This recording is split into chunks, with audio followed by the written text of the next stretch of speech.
Pilot itu adalah dari kata bahasa Prancis. Pilot dalam bahasa Indonesia itu artinya adalah kemacetan dalam pembayaran.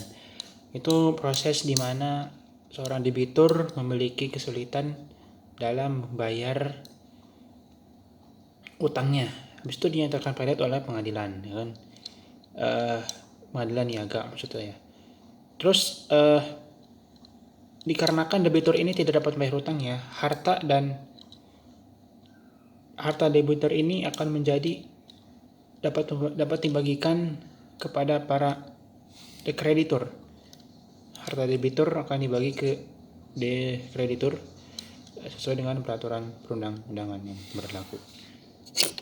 Nah, fungsi hukum kepailitan itu yang pertama adalah menghindari perebutan harta debitur apabila dalam waktu yang sama ada beberapa kreditur yang memiliki piutangnya. Yang kedua, menghindari adanya kreditur yang pemegang hak jaminan kebendaan yang menuntut haknya dengan cara menjual barang milik debitur tanpa memperhatikan kepentingan debitur atau para kreditur lainnya.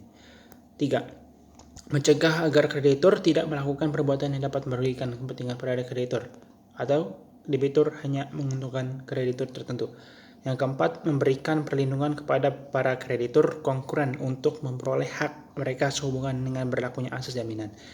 Yang kelima, memberikan kesempatan kepada debitur dan kreditur untuk berunding membuat kesepakatan restrukturisasi hutang. Dasar hukum kepailitan itu ada di pasal 1 angka 1 Undang-Undang Nomor 37 Tahun 2004 tentang kepailitan dan penundaan kewajiban pembayaran utang atau yang disebut UU Kepailitan. Pailitan adalah sita umum atas semua kekayaan debitur pailit yang pengurusan dan pemberesannya dilakukan oleh kurator di bawah pengawasan hakim pengawas. Jadi untuk menjadikan pailit adalah yang pertama, ada pihak yang berhak untuk mengajukan pailit, yaitu debitur sendiri. Itu nggak boleh ada paksaan dari siapapun. Terus ada permintaan dari satu atau lebih kreditur, atau ada kejaksaan atas nama kepentingan umum. Bank Indonesia dalam hal debitur sudah ditentukan merupakan lembaga bank. Badan pengawas pasar modal yang dalam hal debitur sudah ditentukan sebagai perusahaan efek. Lalu ada barang minimal. Nah, untuk syarat di Indonesia itu adalah yang pertama ada utang tentu saja. Untuk minimal satu hutang telah jatuh tempo serta bisa ditagih.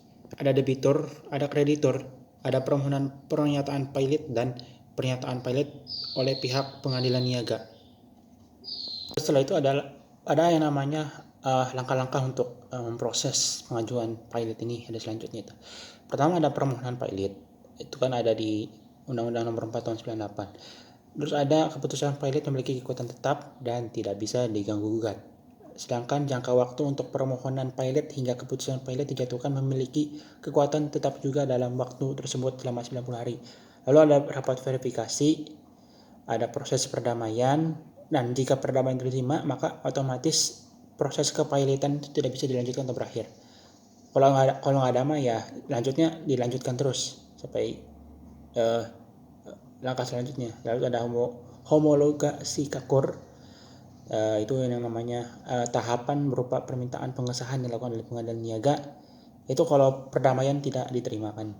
Ada insolvensi. Ini ada debitur dinyatakan secara resmi benar-benar tidak bisa melunasi hutang-hutangnya. Atau dengan kata lain, debitur memiliki jumlah harta yang lebih sedikit daripada hutangnya. Lalu ada pemberesan atau likuidasi. Pada tahapan ini harta kekayaan debitur akan pailit akan dijual dan kemudian akan dibagikan kepada kreditur konkuren. Tentunya setelah harta ini dikurangi atau dengan berbagai biaya. Tahap ini merupakan bentuk usaha untuk memulihkan nama kreditur. Hanya saja, hal ini tidak terjadi ketika proses perdamaian diterima. Jika tidak ada proses perdamaian, maka rehabilitasi juga tidak ada dan kepailitan berakhir. Itu ditanyakan adakah hubungan PKPU dengan kepailitan? Jawabannya itu keduanya diatur dalam Undang-Undang Nomor 37 Tahun 2004 tentang kepailitan dan penundaan kewajiban pembayar utang kepailitan. Tapi tidak didefinisikan oleh Undang-Undang Kepailitan. Dan makna dari PKPU ini adalah sebuah cara untuk yang digunakan untuk debitur maupun kreditur. Dalam hal debitur atau kreditur menilai debitur tidak dapat atau diperkirakan tidak akan dapat lagi melanjutkan pembayaran utang-utangnya yang sudah jatuh waktu dan dapat ditagih.